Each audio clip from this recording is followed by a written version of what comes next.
So I want to delve into my thoughts regarding the iPad mini 6 in 2023 because for those wondering if it's still worth buying, let me tell you guys my thoughts. So some background info to begin with, I've been using a 10.5-inch iPad Pro for 5 years, and while this iPad has been great for my use, I will say I'm kind of fed up with the size. You see, I got this iPad back when I was using this to write notes for school, and so having a near 11-inch iPad made sense for that purpose. But nowadays, it's been relegated to playing YouTube videos, TV shows or movies in the background, and so for that use, I was wanting something a little more portable. And especially after using the new iPad Pro and Air models, I was pretty sure I had to test out the iPad mini because everyone's been raving about it, and so I got one, and you know what? This is exactly what I was looking for. Now, before I praise this iPad and tell you guys why I love this, let me first get into things I'm not a huge fan of that Apple should rectify with the iPad mini 7. The first thing is the fact that bezels are a little chunky on this iPad.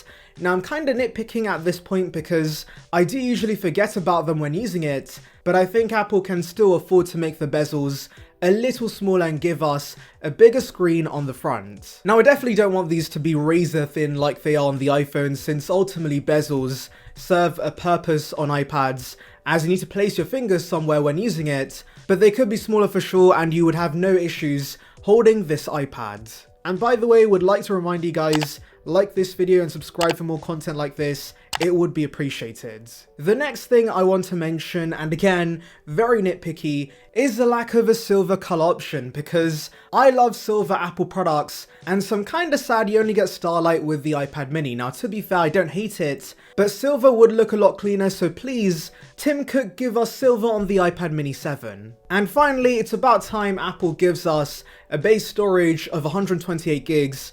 Now, I can actually get away with 64 gigs because I don't store a lot of things locally, but no iPads in 2023 should be offering this little storage. The only iPad I can give a pass to is the iPad 9 because it's so cheap, but anything above 350 should have 128 gigs of storage. And that's about it if I'm being honest. Everything else has been fantastic with this iPad, and that begins with the design and form factor. So this in every way is basically a smaller iPad Air, so you get the flat edges, which I very much like. You also get Touch ID on this, which some might say is inferior to Face ID, but with an iPad, I actually prefer having Touch ID because I often block the Face ID modules when holding the iPad Pro. And this form factor is incredibly comfortable to use because it's got a light build, it's easy to walk around the house with this iPad, and also use it in bed. And I honestly thought this iPad would be redundant for someone like me with the 14 Pro Max, but no, both can coexist,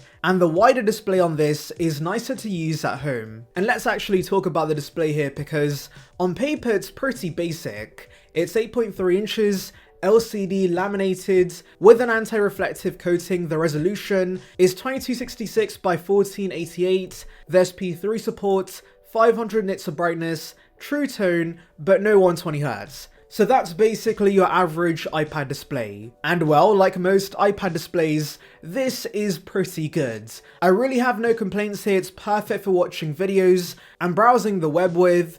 And for those wondering if jelly scrolling is an issue, no, personally, I rarely pick up on this, so I don't need 120Hz on this iPad. Also because this is very much an iPad that nearly always stays at home, the 500 nits of brightness is actually pretty fine, so I have nothing to complain about. And yeah, this might come as a surprise because I often see people wanting OLED on the iPad mini, but if this does substantially increase the price, I'd rather not have it. Apple's LCDs are super solid. Now moving to performance, once again I have nothing to complain about because it's the A15 SoC with 4 gigs of RAM, which is basically one of the latest iPhone chips on the market.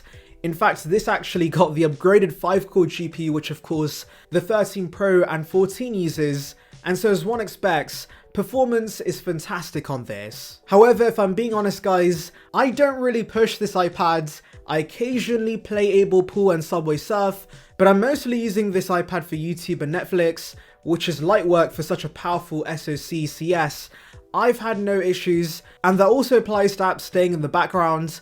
4 gigs is plenty for my use. But having this much headroom performance-wise is always great because it means we should see years and years of support. We always generally see iPads get 5 to 6 years of iPadOS updates, and so you can use this iPad mini for years. Now yes, you could argue the lack of an M series chip here is a major downside, since it does miss out on some iPadOS features, like Stage Manager and Final Cut support, but here's the thing guys, this is not trying to be a computer replacement like the larger iPads. I guess the best thing about the iPad mini is the fact it's just a really good iPad and works really well as a companion device to your MacBook.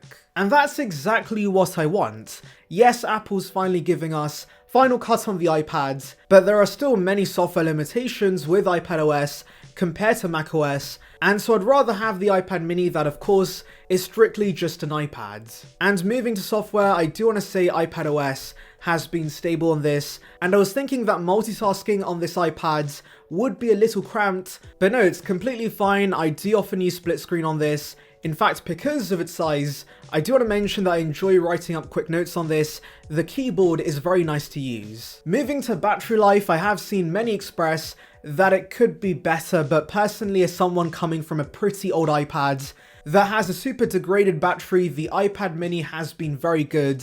Apple says you'll get 10 hours of usage, as they say for all iPads, and I've been definitely getting close to that with my usage. Now accessories wise, you do get Apple Pencil 2 on this, which means it could be a nice portable sketchpad for those into art, but Apple does not sell a keyboard for this, unlike the rest of the range, and it makes sense because it would be way too small and cramped.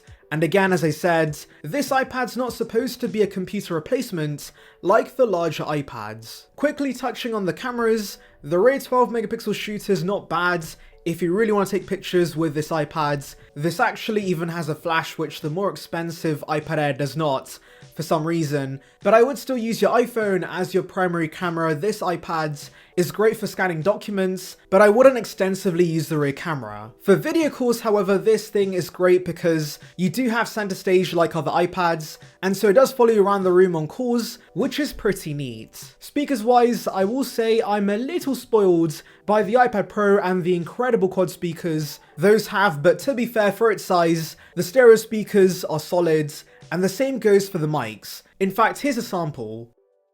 Right, so we're less than a month away from WWDC, which means we have tons of iOS 17 tidbits, so let's delve into it. And here's a quick mic test for you guys with the iPad mini, so let me know how this sounds. I do also want to quickly mention that Wi-Fi on this iPad is a lot better than the 2017 iPad Pro, I believe. This supports simultaneous dual band speeds, which the base iPad Apple sells today lacks, and also does support higher speeds, and so I did definitely appreciate this upgrade. USB-C is also nice to have, but I'll be honest, I never hated Lightning in the first place, and so if Apple kept it on the Mini 6, I would have been fine with that. So that's basically everything regarding the iPad Mini 6, and it's safe to say I'm very happy with this iPad.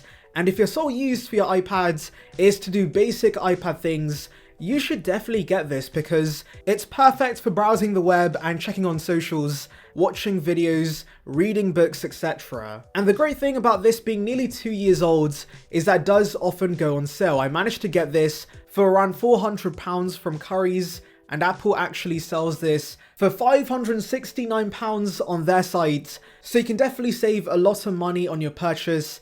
And at around $400 or pounds, this is a no-brainer purchase, especially when you consider the only other new iPad around this price is the much inferior iPad 10 that does not even have a display that's laminated, and also Apple Pencil 1 support. It really shows how good of a deal this iPad Mini 6 is. Anyways, let me know your thoughts in the comments, make sure to like and subscribe for more content like this, and thank you for watching.